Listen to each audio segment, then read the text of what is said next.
dia a dia da economia, com Miriam Leitão.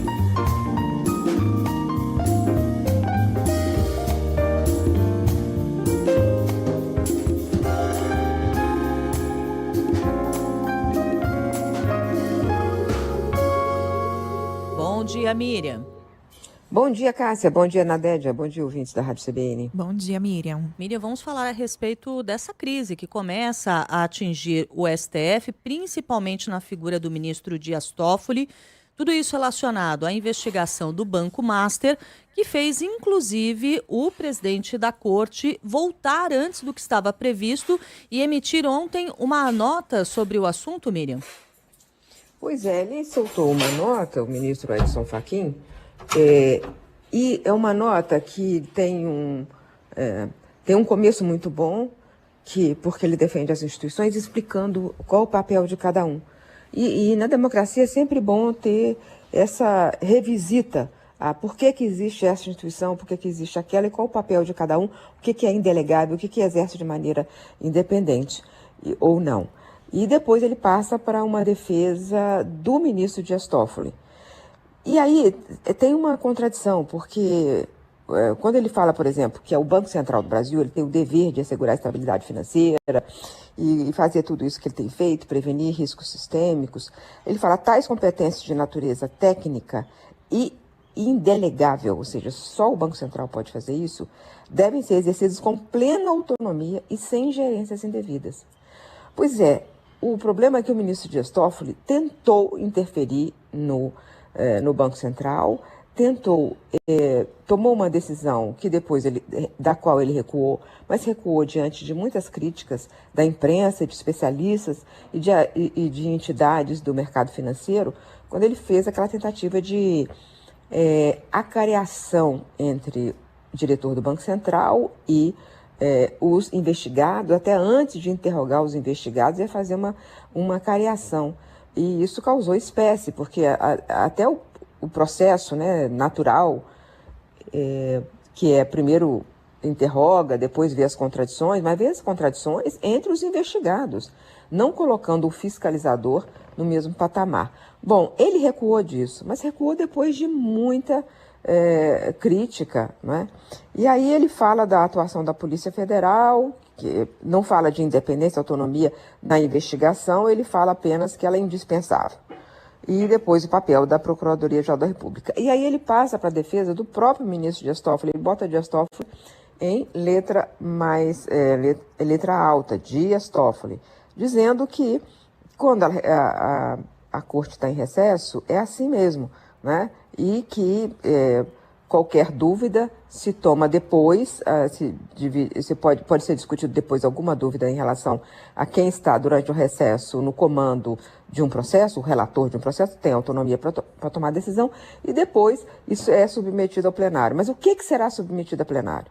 Acho que falta explicar o que pode vir a ser submetido ao plenário. Por exemplo, ele está tomando decisão, o ministro Dias Toffoli, que nesse momento atrapalham a investigação. Quando ele ele toma decisões impedindo que a Polícia Federal cumpra o seu processo natural da investigação. Quem tem que investigar é o investigador, não é o juiz. Então, isso é a primeira questão. E aí, o investigador, no caso da Polícia Federal, ela tem que decidir quando ouvir, de que forma ouvir, onde ouvir os suspeitos.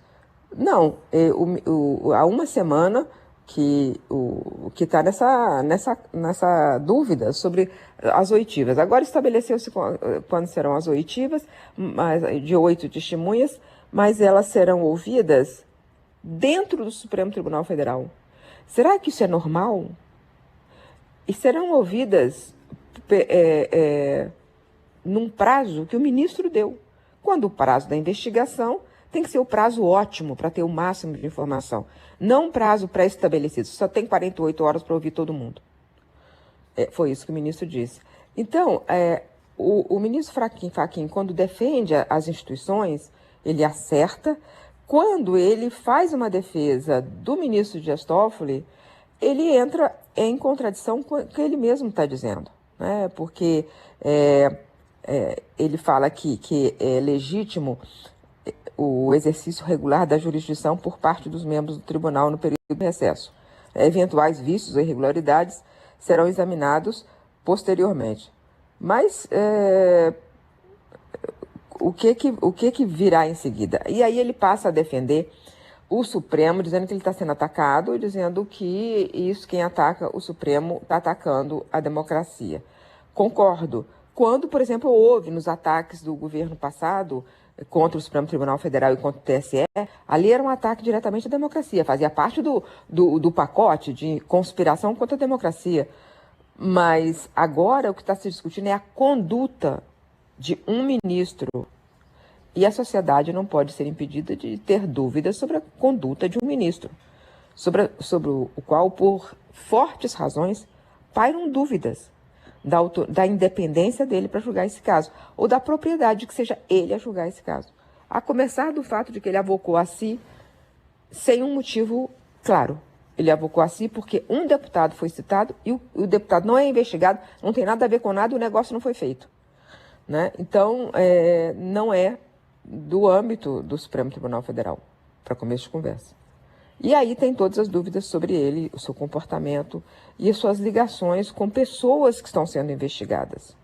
Então a sociedade tem o direito de ter dúvidas.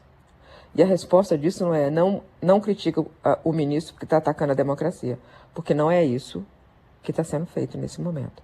O ministro Edson Fachin é um democrata, ele defende, sempre defenderá a democracia. Nesse caso, faltou explicar melhor por que essas dúvidas sobre o ministro Dias Toffoli significam um ataque ao Supremo. Acho que não são um ataque ao Supremo, mas dúvidas em relação ao ministro Dias Toffoli, simples assim. Nadédia, Cássia.